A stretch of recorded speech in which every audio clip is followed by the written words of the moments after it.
Hello, and welcome to this informational webinar on Bridging the Divide, California History Social Science Lessons Optimized for Distance Learning. This webinar will cover one 7th grade lesson called The Pilgrimage of Xuanzang, The Journey to Bring Enlightenment to East Asia. It was developed by me, Eric Peterson.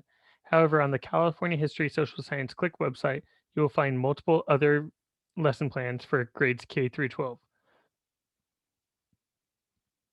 All of these lessons follow the 5E format, which is a commonly used format but for many lesson plans, but it originated in the sciences. They align with the format of the hyperdoc, which means you'll often find resources and activities linked throughout all of the lesson resources. They're easy to follow for teachers, and teachers can make copies and modify these lesson plans and activities as they see fit. The 5E format has the 5 components of engage, explore, explain, elaborate, and evaluate. Even though there's a final evaluation at the end, you will find formative assessments built into each component to be able to give students feedback as they work through the lesson plans or lesson activities. As I stated before, my name is Eric Peterson. I'm a 7th and 8th grade history teacher for Santa Ana Unified School District. I've been teaching 7th and 8th grade for about 9 years, and this is my 10th overall year teaching. I wrote one of the 7th grade lessons and one 8th grade lesson. However, there will be more on the way. They're in the process of being developed still. In my career, I've done a lot of work with National History Day and MICVA Challenge. This really should tell you that the core of my teaching revolves around civic learning and engagement and historical thinking, critical reading, writing, and thinking skills. I try to integrate all of those skills and all of those ideas into my lessons and units wherever possible. As I stated before, this lesson is called The Pilgrimage of Xuanzang, The Journey to Bring Enlightenment to East Asia. Other 7th grade lessons that will be coming to you are Visitors of Cairo, which will follow the format of the Sites of Encounter in the California History Social Science Framework, showing how the world was very interconnected during the Middle Ages. Additionally, there will be a lesson coming on the Americas, especially revolving around the human environment interactions between the Aztecs, Incas, and Mayas with the environment that they lived in. The lesson that you will be seeing is meant to be game-based and increase student engagement during distance learning or hybrid learning. It really shows how Buddhism spread from India and went east and how it affected multiple societies, like how the Japanese society at the time became more unified by having a common religion that they could all relate to each other with. Students will be assessed, as I stated, throughout the lesson activities, but there will be a final assessment at the end where they get to choose how to present their learning. In this lesson, you will find the integration of Common Core ELA standards, ELD standards, geography, and student voice and choice. And all of these lessons align with history, social science standards, and framework from California. If you go to the slideshow and follow this link, which I just noticed there's a misspelling here, but we're going to leave that. If you go to the slideshow and follow this link, you can click here and it will take you to the lesson plan. And as I stated, you'll see the standards here. You also see the compelling question for this lesson. How did Xuanzang's pilgrimage influence the spread and change of Buddhism in East Asia and the learning objective? As you continue going, you'll see the Common Core ELA standards and the ELD standards that align with this lesson. You'll find multiple supporting questions as well. In the first portion of this lesson, which is the engage portion, you're really just launching the activity. There's a video that introduces Xuanzang, and it shows his conflict of trying to escape China and go on his pilgrimage because it was banned at the time. If students don't have background of China's geography, you will probably want to complete this Imperial China map activity, which you can find here. Sorry, there. And the Imperial China Map activity was actually developed by Crystal Darrow from MacArthur Fundamental in Santa Ana. It takes students through the process of using Google Draw to complete this map. And once they are ready, they can go to this video for instructions, which looks like this. And once they have finished, they will answer these questions.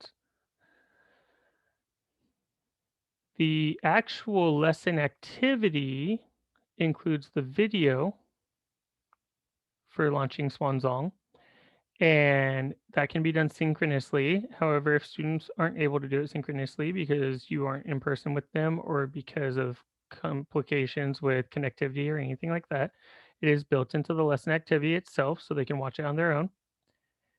You also have a quick Chinese geography question here that shows you the map of Xuanzang's pilgrimage and the path that he took on his way back. And as I stated before, students will probably understand this better if they have done the Chinese geography activity. Next on this, actually, sorry, before I move on, you should assess students as they go. So you can wait for responses from students and then give them feedback to clarify misunderstandings on Chinese geography or who Xuanzang was. Your next portion is a quick vocabulary activity that you can also find on the slideshow that goes with this lesson. It introduces Xuanzang, the word pilgrimage, and the word sutra to students, and then they're supposed to quickly write a sentence that includes all three words. Then you get into activity 2. As I stated before, once students have composed their sentences, make sure you give them feedback on any misunderstandings or misuses of the words. So going into explain with activity 2, this is a choose your own adventure. At this point, you want students to go into presentation mode. This should be done asynchronously so students can make their own choices as they go. And the buttons are all linked to different slides in the slideshow. They can choose who they want to be. I love this part. I put Xuanzang's horse as a character, but really they can't play as Xuanzang's horse.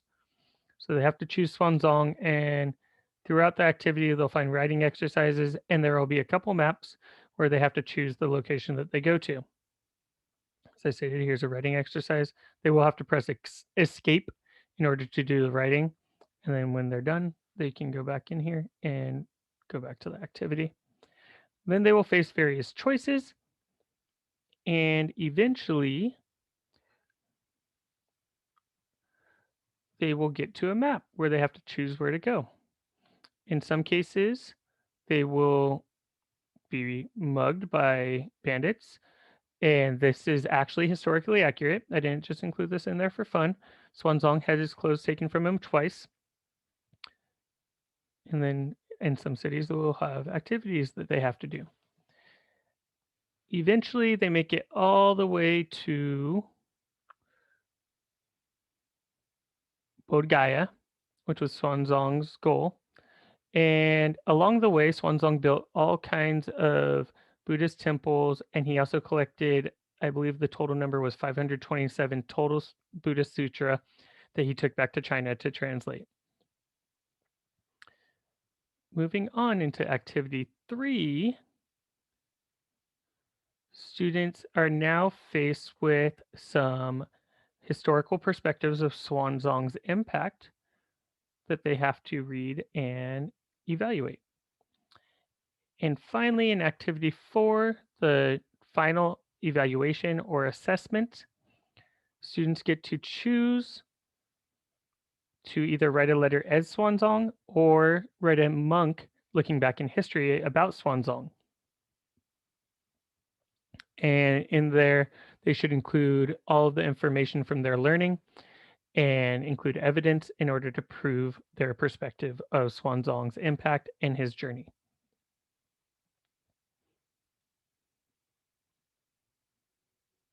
All right, so Lastly, as I said, this lesson is meant to use historical thinking skills for students to evaluate sources and consider new ideas and new perspectives. It's also meant to help expose students to a different culture that they may not otherwise be familiar with. It's intentionally designed for distance learning and to be engaging for students while they are possibly sitting in their houses and often staring at screens all day. It's meant to kind of give them a break from the regular day that they are facing every day in school. Students have become it's been very difficult for students and teachers alike during this time, and this should hopefully be fun for them to do. You can do some possible extension activities like comparing and contrasting world religions. You could look further at the spread of Buddhism to other countries, changes in Buddhism over time. Seventh grade curriculum covers a lot of the different types of Buddhism, or you could look at Buddhism in the world today. If you're looking for more resources, then you can go to the California History Social Science website